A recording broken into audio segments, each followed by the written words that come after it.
Shalimar Jewelry Dasra Diwali Dhamak offer. Flat 50% on gold jewelry Andhra and Telangana. September 17th నుండి October 20th వరకు మాత్రమే. అంటే కొన్ని సంవత్సరాల క్రితం కూడా ఒక ఫంక్షన్‌లో మాట్లాడేటప్పుడు నేను ఈరోజు లైఫ్‌లో ఇలా ఉన్నాను అంటే అది ఘంటసాల మాస్టర్ గారి దయవే. ఆయన భిక్షే అని చెప్పేసి అని అన్నారు కదా!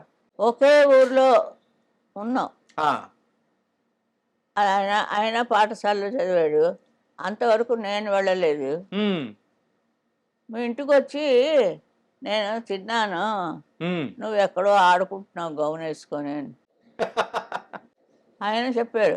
ఆ! మెడ్రాసులో ఈ ఫీల్డ్కి వచ్చాక చెప్పాడు ఆయన. ఆహా! కానీ అప్పుడైతే పరిచయం లేనే లేదు. నీకు చిన్నపిల్లలు ఉంటాయి, హ్మ్. నువ్వు 7-8 ఏళ్ళు ఉంటాయి నీకు, ఆడుకుంటున్నావు గౌన్ వేసుకొని. మా ఇంట్లో రేడియో విని ఆ! అందరి ఇళ్ళల్లో ఉండవు కదా, కొంచెం ఉంటాయి, అవన్నీ ఆటల్లో వెళ్ళిపోతుంటాయి. హ్మ్. ఇవన్నీ మీకు చెప్పాలి అంటే ఏదో తీయాలి ఒకటి బయోగ్రఫీ. నేను చెప్తాను, బోల్డ్ మంది చెప్తున్నారు, హ్మ్. అవే నా బయోగ్రఫీ అంటారు.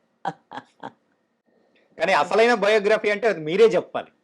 అదే అంతమంది నా దగ్గర రావడానికి వీలు లేదు. అవును. ఒక్కడికి ఎవరికో అర్హత ఉంది, వాళ్ళు వస్తారు, అప్పుడు ఇస్తాను. హ్మ్. ఎందుకంటే మనం పాట పాట బాగుందా, హ్మ్. సరిగ్గా పాడేనా. ఇప్పుడు వటపత్ర సాయి అది ఎలా ఉండిపోయింది చూడండి. హ్మ్. లాలీ లాలీ దగ్గర నుంచి అంత పాపులర్గా, సో లక్కీ. యాహ్! అంటే సాయిబాబా డివోటీ నేను. హ్మ్. ఘంటసాల గారితో నా ప్రయాణం మరువలేము. హ్మ్. ఇంత పేరు ప్రతిష్టలు, ఎలాంటి పాటలు ఆ పిల్ల చేతి పాడిస్తే, అంటే అందరు ప్రొడ్యూసర్లు సుశీల్ కావాలంటారు. ఆ! ఇప్పుడు అలాగే అయిపోయింది కొన్నాళ్ళకి. ఎలాగా అదంతా దేవుడే చూసుకుంటాడు. నాకు దాని గురించి కావలేదు. పాడడం, వాడు కవర్ ఇస్తే ఇంట్లో తీసుకెళ్ళి ఇవ్వడం, చూడ్డాలు లెక్క పెట్టడాలు ఏమి ఉండదు. హ్మ్. ఇంట్లో వాళ్ళు లెక్క పెట్టుకుంటారు. ఓకే. పాట సుశీల అంతే. అందుకే అలా అవ్వకోస చాలు కదా.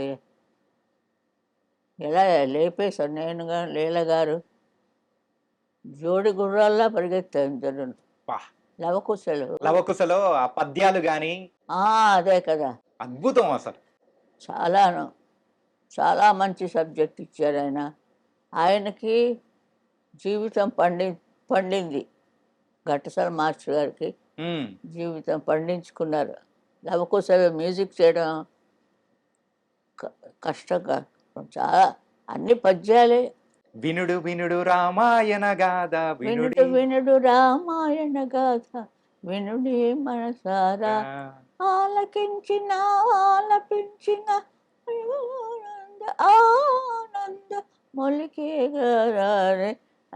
వినుడు రామాయణ గాథ, వినుడి మనసారా.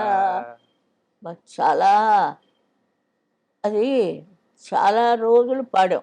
హ్మ్. చాలా రోజులు పాడాం, చాలా ఏళ్ళు తీశారు. ఇప్పుడు ఎక్కడుందంటే నెంబర్ 1లో ఉంది అది. అవునమ్మా. అలాంటివంటే పాడడం ఆ పాత కాలాల్లో అదంతా అవన్నీ పాడారు. హ్మ్. పదాలు ఇవన్నీ ఉంటాయి కదా, మనకి రావు అవి. ఆ! ముసలమ్మల వాళ్ళు పాడుతుంటారు. ఆ రోజుల్లో ఇంకా మనకు ఇంకా బాగా గుర్తుండేది ఇప్పుడున్న వాళ్ళకంటే 'మాయాబజార్‌లో' ఒక సాంగ్ పాడారు చూడండమ్మా. బాబోయ్. కానీ ఏంటంటే అది కలర్‌లోకి వేసిన తర్వాత కూడా ఆ సాంగ్ వింటుంటే అవునా? భలే అనిపిస్తది. అది చాలా ఆశ్చర్యం నాకే. ఆ! సావిత్రి గారు చాలా చాలా కోఆపరేట్ చేశారు. హ్మ్. ఆవిడకి నాకు సరే మీట్ మీట్ మీట్ చేయించారు. ఓకే. మాట్లాడడం అది అందులో కొంచెం నైస్ అయిందనమాట, ఆహా! ఒక ఫ్రెండ్షిప్ లాగా. అందులో మరీ ఆ పాట పాడిన తర్వాత మరీ ఫ్రెండ్షిప్ అయిపోయింది. ఆహనా పెళ్లి అంట. చాలా చాలా బాగుంది. ఆ! ఏదమ్మా అది షూటింగ్ అయ్యే టైంలో మీట్ అయ్యారా? లేకపోతే ఎలా? అయిపోయిన తర్వాతనా? అంతే. ఆహా! ముందు ఎంత ప్రాక్టీస్ చేస్తామయ్యా మేము. ఆ! మరి అంత ప్రాక్టీస్ చెయ్యబట్టి హ్మ్. అంత ఈజీగా పాడతాం. అప్పటినుంచి మీ స్నేహం అనేది కూడా బలంగా ఉండిందా అమ్మా? అవునమ్మా. సావిత్రి గారితో. ఆవిడ పాటలు చాలా పాడాను. ఓకే. కానీ ఇంకొక సాంగ్ గురించి కూడా మనం మాట్లాడుకోవాలి. 'గోరింటాకు' సినిమాలో ఒక సాంగ్ పాడతారు చూసారా మీరు? గోరింటా పూచింది. కొమ్మ లేకుండా ఊరింట పూసింది కొమ్మ లేకుండాను. యాహ్! అది ఏమిటి ఇప్పటికీ నాకు అర్థం లేదు. దాని అర్థం ఏమైనా తెలిస్తే మీరు కూడా చెప్పండి. ఇలాంటివన్నీ లేటెస్ట్‌వన్నీ తెలియనివన్నీ చెప్పిస్తున్నారు. ఆ!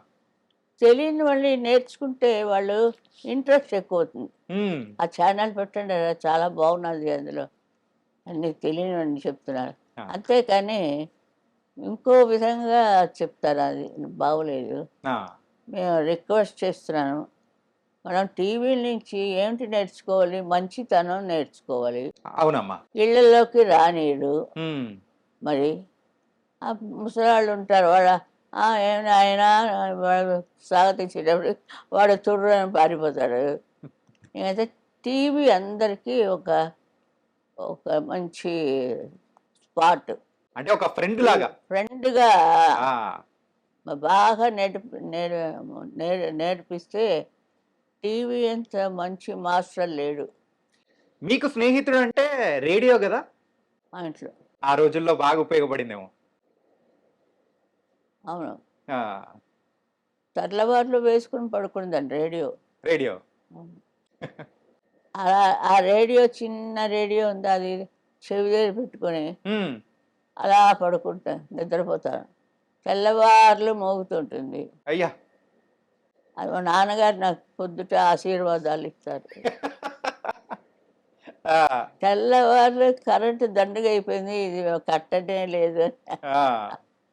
అప్పుడు మన చిన్నతనంలో కరెంటు ప్లగ్గు అవన్నీ ఏం తెలుస్తుంది. హ్మ్. పాడితే చాలు దాన్ని పెట్టేసుకుంటాం. మీ జీవితంలో ఘంటసాల గారి తర్వాత మిమ్మల్ని బాగా ప్రోత్సహించి, మరి ముందుకు తీసుకెళ్ళిన సంగీత దర్శకుడంటే ఏ పేరు చెప్తారు మీరు? ఘంటసాల గారితోటే అయింది. ఘంటసాల గారి తర్వాత ఎవరు లేరా? ఎవరు లేరని మీకు తెలుసు, నాకు తెలుసు. కానీ హ్మ్. ఒక బాణంలా దూసుకొచ్చింది. బాలు. ఆ! బాలసుబ్రహ్మణ్యం బాణంలాగా వచ్చాడాయన. ఆ! అంటే ఇదంతా పూర్వ పుణ్యం ఉంటుందమ్మా. హ్మ్. పూర్వ పుణ్యం నుంచి చేసుకున్నది. వాళ్ళు ఎంతవరకు చేసుకున్నారో అంతవరకే గీసేస్తాడు దేవుడు. మనం ఎంత పట్టి లాగా అంటే అది అదే ఎగిరిపోతుంది చూడండి. ఈ బాడీలోకి ఈ పవర్ ఎలా వచ్చింది మీకు తెలుసా? హుహు. తెలిస్తే చెప్పండి. చాలా అదేమో అది దేవుడు ఒక్కడికే తెలుసు. అంతే. సరే వెళ్ళి నువ్వు రా అంటాడు. అదే వచ్చేసాడు. హ్మ్. అది ముఖ్యం. హ్మ్. అది మనకి ఉన్నన్నాళ్ళు బాగా మంచిగా చేసుకొని ఇంత చదివినా లాస్ట్‌కి వెళ్ళక తప్పదు కదా! ఆ! దేనికోసం ఇవన్నీ దాచుకోవడం మనం అని. హ్మ్. మన జీవితం లే అనే ప్రయాణం. జీవితం జీవించడానికి దాచుకోవచ్చు. లేనివాడికి పెట్టాలి. అలాగే నాగేశ్వరరావు గారు హ్మ్. చరిత్ర వింటుంటే చాలా నాకు టీయర్స్ వచ్చాయి. హ్మ్. చాలా బాగా చాలా బాగా చేశారాయన. హ్మ్. ఎవరికీ తెలీదు. ఆయన షూటింగ్‌లు, ఆయన గొడవలు వాటన్నిటికీ అరేంజ్ చేశారు. అవన్నీ యూట్యూబ్‌లో వస్తుంది ఇప్పుడు. అవునమ్మా. అవన్నీ చూస్తే మనసు కరుగుతుంది కదండీ! అవును. ఆ మనిషి మీద ఉండే ఇది ప్రేమ ఎక్కువవుతుంది. నాగేశ్వరరావు గారు, రామారావు గారు ఎంత మంచి అలాగే ఉంటారు చాలామంది. హ్మ్. నేను కూడా కొన్నాళ్ళు పెట్టాను ట్రస్ట్ అని. హ్మ్. అది నా చేసి రన్నింగ్ చేసి చేయలేకపోయాడు దేవుడు. ఓకే. ఎవడు డబ్బు ఇవ్వలేదు. హ్మ్. కొంతవరకు ఇచ్చాం. ఆ మంత్రులనే చంపేస్తుంటే ఎక్కడి నుంచి వస్తాయి? కొన్నాళ్ళ వెళ్తుంటే చూసి చూడనట్టు ఊరుకోవాలి అంతే. అంతకంటే ఏం లేదు. హ్మ్. మీరు పాడిన పాటలలో అందరికీ ఇప్పుడు తెలుగు ప్రేక్షకులు అనేటప్పటికి గుర్తొచ్చేది ఏంటంటే, 'కె. విశ్వనాథ్' గారి సినిమాల్లో మీరు పాడిన పాటలు. చాలా అద్భుతమైన పాటలున్నాయి గదమ్మా! పాడేస్తాం, అప్పుడే మర్చిపోతాం. పాడడం ఏంటంటే రోజుకు 3, 4 పాటలా అమ్మా పాడేది? తెల్లవారు లేసి ఇదే పని కదా. హ్మ్. 7 నుంచి పరిగెట్టడమే. హ్మ్. వెళ్ళి అక్కడ మ్యూజిక్, అక్కడ ప్రాక్టీసు అంతా అయ్యి 2 గంటలు అవుతుంది. ఇంటికి కూడి కూసి కూడి తింటాడు.